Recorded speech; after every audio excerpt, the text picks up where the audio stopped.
Assalamualaikum warahmatullahi wabarakatuh. Untuk pertemuan kali ini kita akan membahas terkait dengan analisis laporan keuangan. Nah, pentingnya memahami analisis laporan keuangan ini karena sebagai salah satu dasar untuk pembuat keputusan suatu perusahaan. Karena apa? Karena di dalam laporan keuangan ini berisi informasi-informasi yang diperlukan oleh perusahaan mengenai kondisi suatu usahanya. Nah, makanya laporan keuangan ini digunakan oleh pihak-pihak yang nantinya memang berkepentingan. Analisis laporan keuangan ini juga merupakan analisis yang dilakukan untuk menguji keterkaitan angka-angka yang ada di dalam laporan keuangan atau angka-angka akuntansi dan juga tren angka tersebut di dalam periode waktu tertentu. Nah, kenapa dilakukan analisis laporan keuangan ya, teman-teman?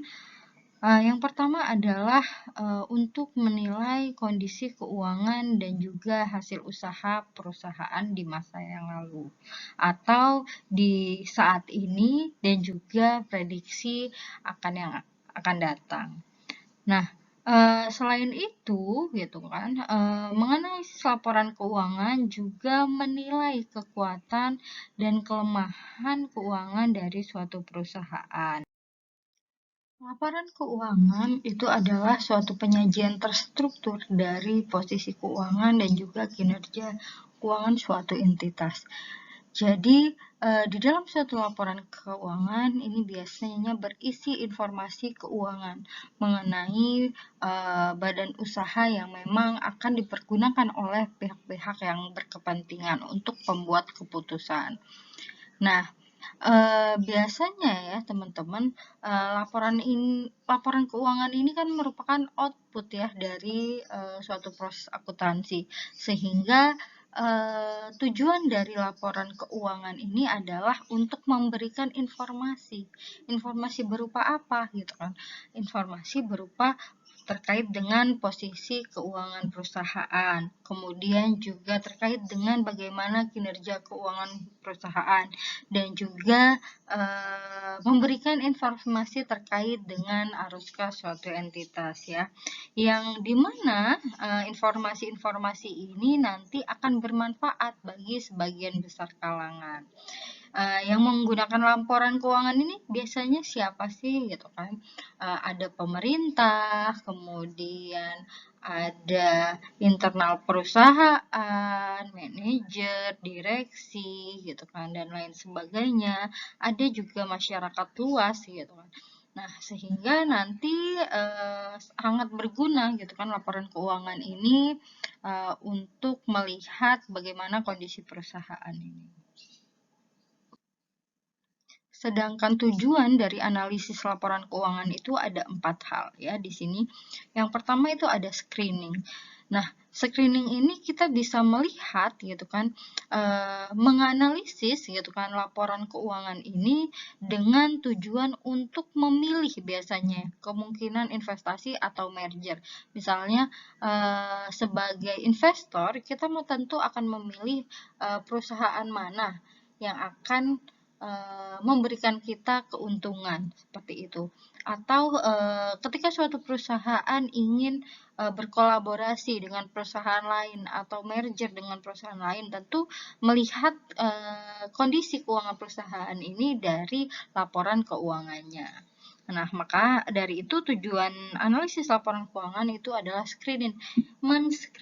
menseleksi mana sih perusahaan yang baik gitu kan, mana sih perusahaan yang memang kurang baik gitu, dilihat dari laporan keuangannya.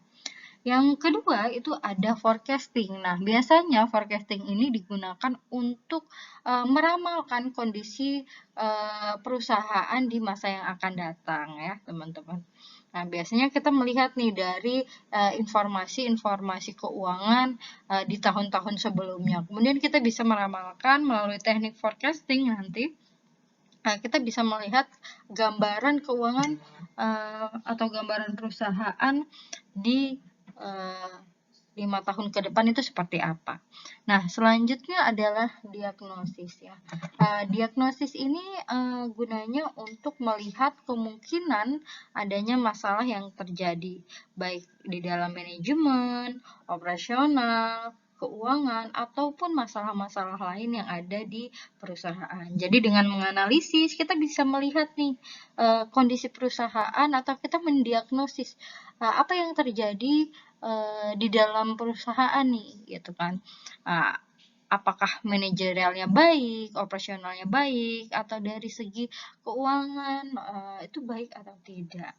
Nah, yang selanjutnya itu adalah evaluation ya, teman-teman. Ini dilakukan untuk menilai ya prestasi dari manajemen operasional, maupun juga kita melihat efisiensi gitu kan perusahaan ini di dalam menggunakan sumber dananya seperti apa. Nah, tentu gitu kan proses dengan adanya analisis keuangan, kita bisa melihat nih, tadi kita sudah ketika kita mendiagnosis bahwasanya laporan keuangan atau kondisi keuangan perusahaan ini tidak baik nih, baru kita evaluasi mana nih yang tidak baik. Kemudian misalnya ternyata labanya menurun dikarenakan biaya yang terlalu besar atau sebagainya. Nah, ini kita bisa evaluasi ya, teman-teman.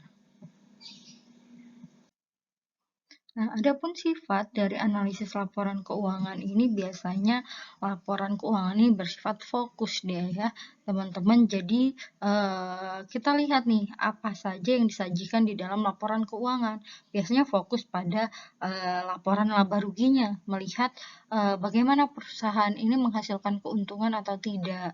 Gitu. Kita bisa lihat dari laporan laba rugi ataupun dari neraca. Nah, neraca ini kan menggambarkan dari adanya bagaimana aset dan juga kewajiban yang ada di perusahaan. Kemudian juga arus kas ya, yang merupakan gitu kan akumulasi dari transaksi-transaksi yang sudah dijalankan gitu kan. Kita bisa melihat secara historisnya. Nah, sehingga ini merupakan fokus sifatnya. Nah, yang kedua itu adalah prediksi. Jadi kita menganalisa itu harus mengkaji dari kejadian-kejadian yang sebelumnya ya, atau yang sudah berlalu gitu kan, dan bagaimana dampaknya atau perkembangannya di masa yang akan datang. Nah, ini kita bisa melihat gitu kan. Nah, kemudian juga adalah sifat lainnya adalah sebagai dasar analisis. Nah, laporan keuangan ini tentu memiliki sifat dan prinsip tersendiri. Sehingga gitu kan hasil analisis ini nantinya akan sangat tergantung pada kualitas laporan keuangan. Laporan keuangan yang disajikan semakin rinci, semakin baik ya, maka hasil analisisnya juga akan semakin tepat seperti itu. Jadi semakin baik, semakin bagus laporan keuangan yang disajikan ya, teman-teman, ya semakin bisa menggambarkan kondisi perusahaan itu sendiri, sehingga sangat membantu sekali bagi perusahaan di dalam mengambil keputusan. Laporan keuangan ini kan merupakan tadi proses output dari data-data akuntansi ya. Jadi yang ini nanti tentu dari data-data tersebut berubah menjadi informasi yang akan dibutuhkan. Nah, bagaimana prosesnya gitu kan sehingga menghasilkan output atau sehingga menghasilkan informasi. Nah, kita lihat inputnya adalah dari laporan keuangan itu sendiri, yang ada isinya neraca, laba rugi, laporan perubahan modal, ada laporan arus kas, dan lain sebagainya. Nah, itu merupakan input dari adanya laporan keuangan. Kemudian kita proses gitu ya melalui metode analisis dan juga teknik analisis laporan keuangan, sehingga nanti ya dari angka-angka tersebut biasanya ya kita gunakan ya berbagai metode atau teknik. Biasa digunakan misalnya menggunakan rasio keuangan dengan membandingkan antara keuangan perusahaan satu dengan perusahaan yang lainnya, ataupun juga kita bisa membandingkan antara periode ini dengan periode sebelumnya ya teman-teman. Nah, kita proses ya angka-angka tersebut melalui berbagai jenis teknik maupun metode. Kemudian baru hasilnya nanti ya adalah berupa informasi yang nanti bisa bermanfaat bagi pengambilan keputusan. Nah, tentu ya tadi ketika kita membandingkan bagaimana sih menganalisis rasio keuangan untuk mengetahui apakah perusahaan ini menghasilkan keuntungan atau tidak. Sejauh mana perusahaan ini menggunakan dananya yang bersumber dari hutang. Berapa banyak seperti itu. Nah, itu adalah hasil nanti ya, informasi yang akan berguna bagi pengambilan keputusan perusahaan. Nah, biasanya komponen apa saja sih yang ada di dalam laporan keuangan yang biasa? Yang pertama itu di dalam PSAK ya, di standar akuntansi itu sudah disebutkan bahwa di dalam laporan keuangan itu ada komponen-komponen yang memang harus disajikan seperti neraca ya teman-teman terkait dengan posisi keuangan perusahaan, kemudian juga ada laba rugi ya, laporan laba rugi, kemudian juga ada laporan perubahan modal ya, ada laporan arus kas, kemudian ada juga CALK ya, catatan atas laporan keuangan, kemudian ada informasi-informasi lain biasanya. Nah, ini disajikan gitu kan di dalam suatu laporan keuangan. Kemudian bagaimana proses untuk mengevaluasi posisi keuangan dan juga kinerja dengan menggunakan laporan keuangan. Nah, kita bisa menganalisis laporan keuangan atau mengevaluasi posisi keuangan perusahaan itu melalui berbagai analisis, seperti misalnya kita melakukan analisis profitabilitas. Nah, ini tentu gunanya apa? Kita untuk mengevaluasi pengembalian atas investasi. Nah, profitabilitas kan keuntungan ya teman-teman. Kalau keuntungannya semakin besar atau semakin tinggi ya, tentu kita bisa mengevaluasi pengembalian investasinya ini akan semakin baik. Kemudian juga ada analisis risiko ya. Ini biasanya untuk mengevaluasi gitu kan resiko-resiko yang ada di perusahaan itu apa sih? Mana yang besar? Kemudian juga bagaimana kemampuan membayar atas kewajiban-kewajiban dari perusahaan tersebut. Kemudian juga ada analisis arus kas. Nah, ini digunakan biasanya untuk melihat mengevaluasi gitu kan bagaimana sumber dan juga penggunaan dana ini. Nah, semakin tepat gitu kan penggunaan dana atau sumber dana ini ya, maka bisa perusahaan tersebut bisa menjadi lebih efisien di dalam penggunaan dananya. Nah, tentu ini kita menggunakan berbagai analisis, alat analisis ya, yaitu ada analisis rasio, analisis arus kas gitu. Nah, nanti kita lihat bagaimana yang biasa digunakan adalah analisis rasio. Nah, kita bisa melihat nih analisis laporan keuangan. Di sini saya mengklasifikasikan ada 4 ya. Yang pertama atau yang sering kita gunakan itu adalah analisis rasio keuangan. Nah, analisis rasio keuangan ini adalah analisis dengan membandingkan rasio-rasio keuangan baik itu antar perusahaan ya atau perbandingan internal maupun juga eksternal perusahaan. Nah, kita bisa membandingkan dengan tahun sebelumnya ataupun dengan perusahaan yang memang sama gitu kan. Misalnya sama-sama di bidang perdagangan atau sama-sama di industri manufaktur atau sama-sama di industri finance ya teman-teman. Nah, kedua itu ada analisis tren. Analisis tren ini adalah analisis untuk mengetahui bagaimana perkembangan naik dan turunnya komponen di dalam laporan keuangan. Tadi kan ada berbagai komponen di dalam laporan keuangan. Bagaimana nanti secara tren seperti apa gitu kan, neracanya bagaimana, kemudian laporan laba ruginya bagaimana. Namanya biasanya analisis tren ini biasanya memerlukan beberapa waktu, beberapa periode, misalnya kita ambil 5 tahun, 10 tahun, dan juga sebagainya. Nah, yang selanjutnya itu adalah analisis common size. Nah, analisis common size ini dia menghitung persentase dari setiap unsur-unsur yang ada di dalam neraca itu ke dalam total aset. Jadi nanti kita persentasekan di neraca itu yang menjadi acuannya atau yang menjadi common base-nya itu adalah total aset. Sedangkan di dalam laporan laba rugi ya, kita yang menjadi common base-nya itu adalah total pendapatan ya teman-teman. Nah, selanjutnya adalah analisis indeks. Analisis indeks ini kita bisa melihat atau menganalisis dengan menghitung prosentase dari setiap unsur-unsur yang ada di dalam laporan keuangan ke laporan keuangan tahun dasar. Misalnya kita mau melihat laporan keuangan 5 tahun ke belakang nih, berarti kan kita melihat tahun dasarnya, menentukan tahun dasar dari 5 tahun itu adalah tahun 2017. Nah, berarti kita persentasekan gitu kan, berapa sih kenaikan gitu kan dari tahun 2017 ini sampai tahun 2022, misalnya tahun 2018 naik menjadi 120%, kemudian 2020 naik menjadi 150% misalnya ya, dari seluruh gitu kan laporan keuangan itu sendiri. Nah, itu dia 4 kelompok analisis laporan keuangan ya. Nah, yang pertama yang sering kita bahas adalah analisis rasio keuangan ya teman-teman.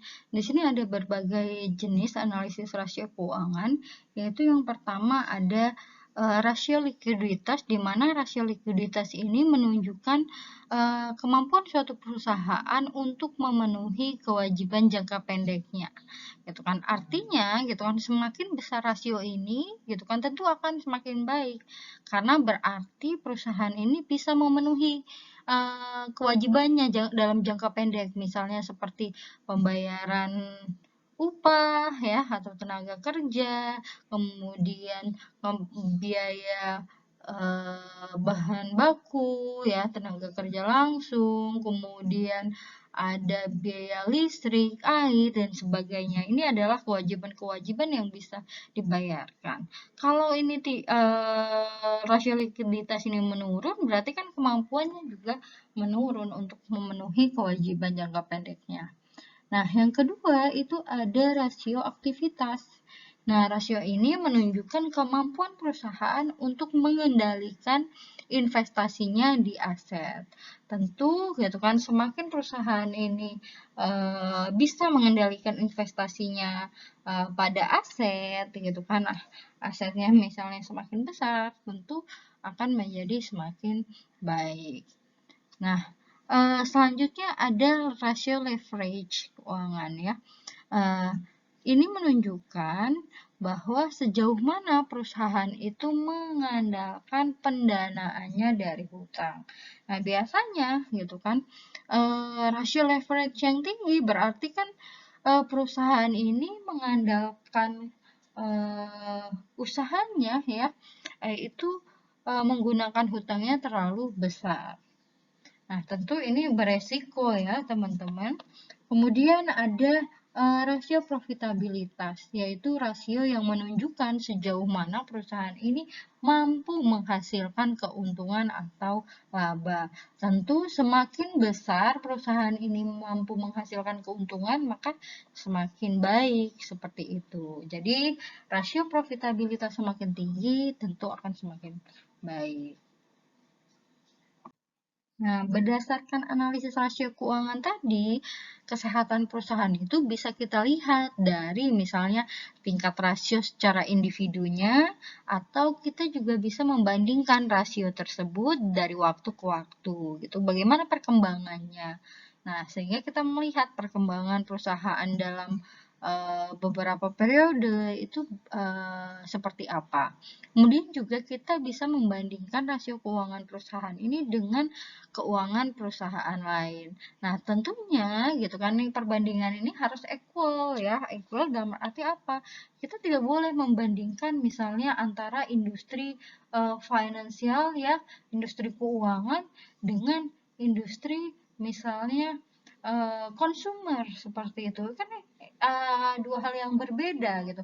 Atau industri keuangan dengan industri manufaktur. Nah, tentu ini dua hal yang berbeda yang ketika kita perbandingkan ya tidak setara gitu. Maka kayak di dalam membandingkan rasio keuangan dengan perusahaan lain, yaitu misalnya yang sebanding seperti itu. Misalnya sama-sama perusahaan yang bergerak di bidang misalnya untuk kebutuhan sehari-hari, ya kita lihat ada Unilever, kemudian ada juga bandingannya dengan mungkin ada Wings ya dan sebagainya. Nah, itu harus setara. Kemudian juga perbandingan rasio keuangan perusahaan ini dengan rasio rata-rata keuangan industri. Tadi ya ini bergerak dalam industri ya apa manufaktur, finance, gitu kan, consumer dan lain sebagainya. Nah, tentu ini kita bisa lihat gitu kan dengan rata-rata keuangan industri. Nah, kemudian juga kita bisa mengkombinasikan antara tingkat rasio, kemudian perkembangan rasio, dan juga perbandingan rasio, sehingga kita bisa menganalisis lebih baik lagi. Di sini kita bisa melihat rasio likuiditas, ya teman-teman, yaitu ada current ratio dan juga ada quick ratio. Nah, di dalam current ratio atau rasio lancar ya teman-teman, ini membandingkan antara aset lancarnya dibagi dengan hutang lancar. Jadi kita lihat gitu kan, semakin tinggi current rasionya berarti semakin besar kemampuan perusahaan untuk melunasi hutang-hutangnya ya. Nah, sedangkan yang quick ratio, rasio cepat, itu dengan membandingkan antara quick asset ya, teman-teman, quick asset ini dibandingkan dengan hutang lancarnya, gitu kan. Nah, bedanya apa gitu kan antara aset lancar dengan quick asset. Nah, di dalam quick asset ini persediaan itu tidak dianggap ya, tidak masuk ke dalam quick asset atau aset cepat. Nah, berarti cara mencarinya bagaimana? Quick asset itu adalah sama dengan aset lancar ya teman-teman dikurangi dengan persediaan. Nah, maka kenapa persediaan itu tidak dianggap aset lancar gitu kan? Quick asset, maaf ya, karena persediaan ini memang dianggap sebagai aktiva lancar, tetapi paling tidak lancar. Karena apa? Kalau kita merubah menjadi uang tunai lagi ya persediaan ini, maka dia memerlukan waktu yang lama untuk menjadi kas kembali gitu. Jadi ya persediaan ini harus kita biasanya jadi piutang dulu ya sebelum jadi kas gitu kan, tidak bisa langsung seperti itu. Makanya di dalam quick asset ini persediaan itu tidak dianggap, atau aset lancar dikurangin persediaan dibandingkan dengan hutang lancar.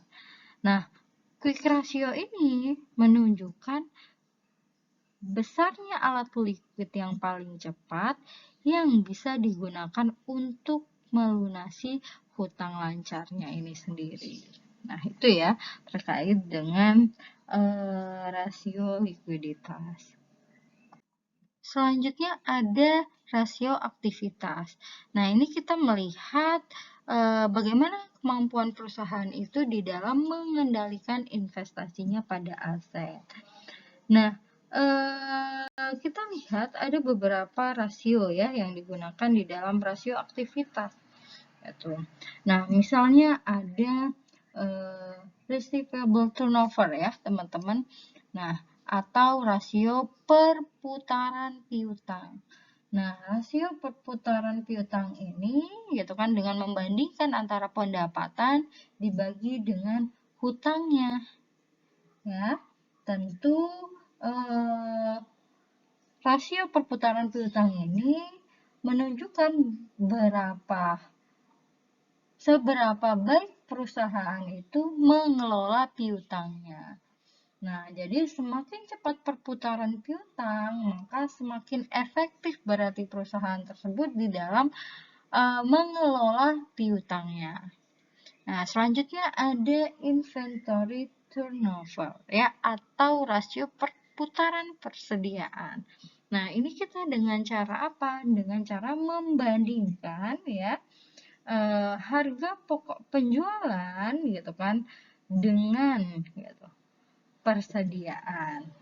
Jadi ya di dalam inventory turnover atau rasio perputaran persediaan ini kita lihat bagaimana perusahaan mengelola biaya dan seberapa efektif perusahaan itu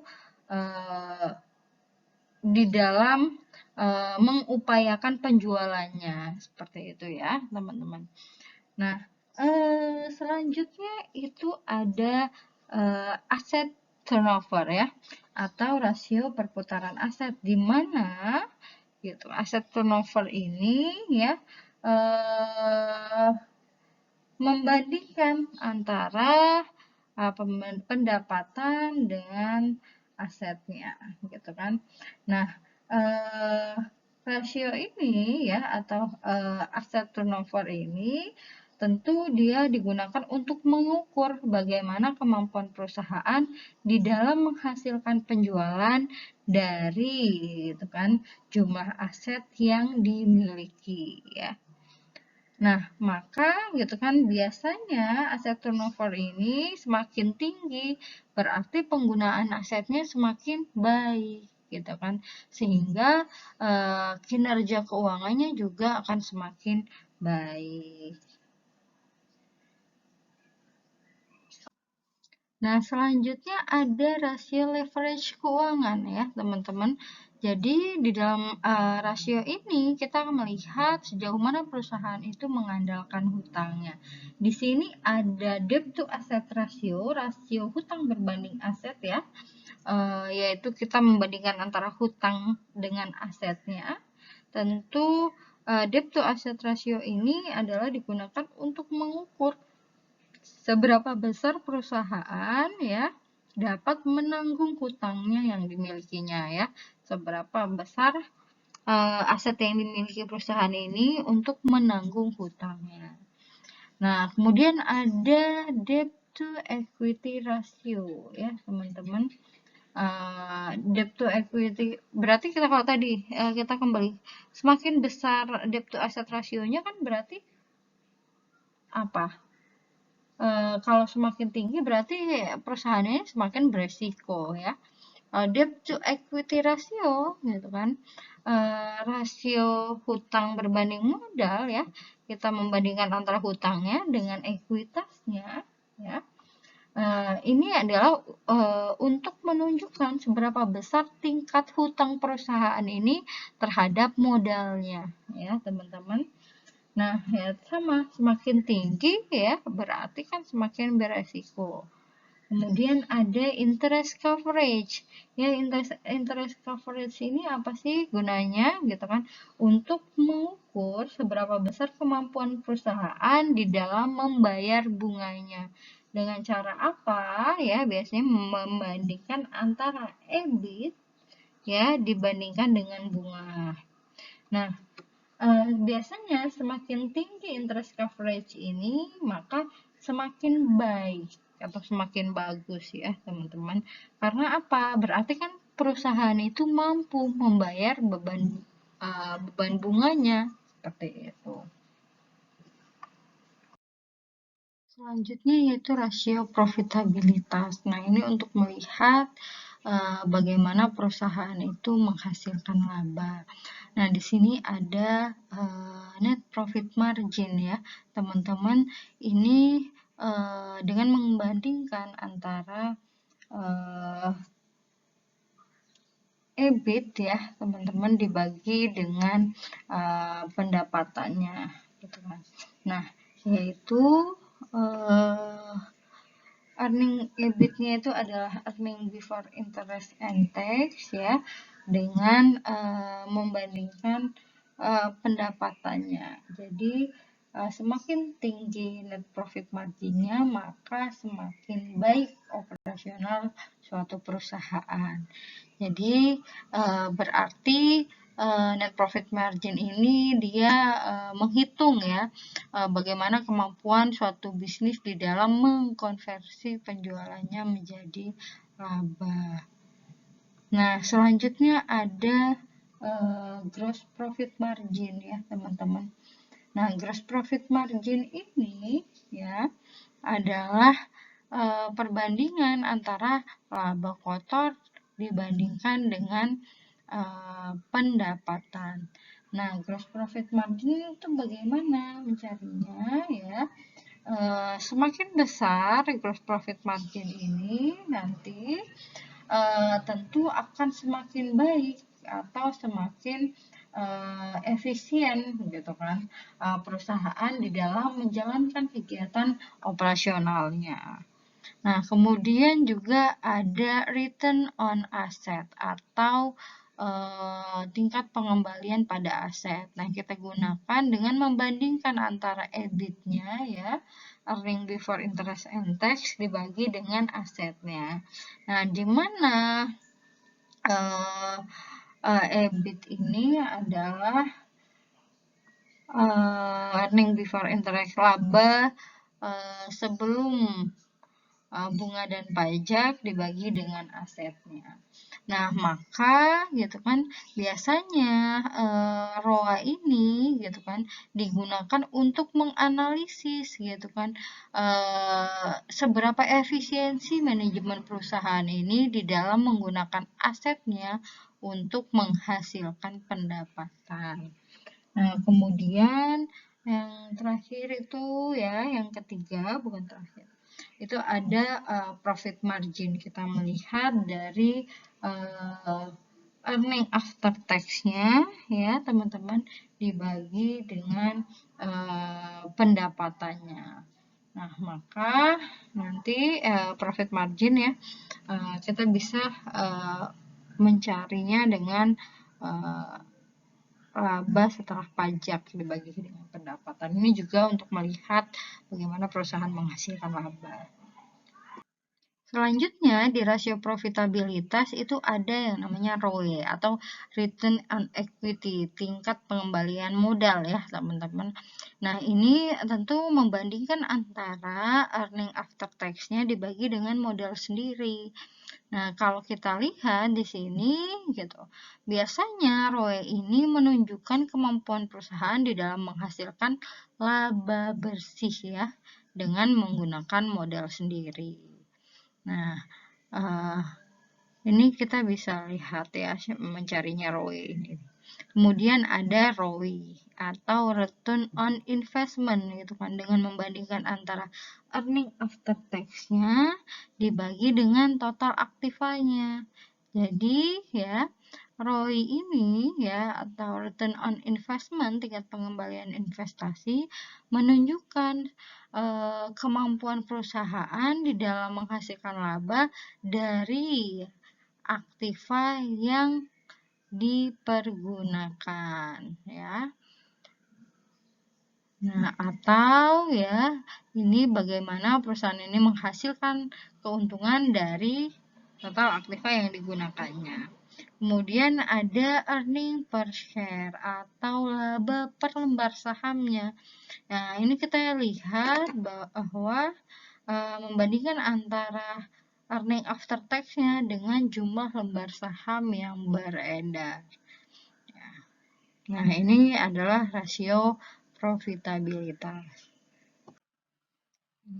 Monggo silahkan selanjutnya teman-teman bisa mencari atau menganalisis dari laporan laba rugi ya dan juga neraca yang dibagikan ini nanti dianalisis dari tahun 2020 dan juga 2021 ya teman-teman, dengan menganalisis rasio keuangan. Nah, silahkan teman-teman nanti dikerjakan, monggo, kemudian dikumpulkan di Classroom. Nanti akan saya buatkan link pengumpulan tugasnya. Ini adalah laporan laba rugi ya tahun 2020 dan 2021. Dan juga ini adalah neraca ya tahun 2020 dan juga 2021. Silahkan teman-teman dikerjakan, boleh kerja kelompok ya, kemudian nanti hasilnya dikumpulkan. Baik, itu saja ya untuk analisis laporan keuangan. Kurang lebihnya saya mohon maaf. Nanti kalau ada yang belum memahami ya, silahkan teman-teman bisa bertanya ya. Itu saja dari saya, kurang lebihnya saya mohon maaf. Wabillahi taufiq wal hidayah. Wassalamualaikum warahmatullahi wabarakatuh.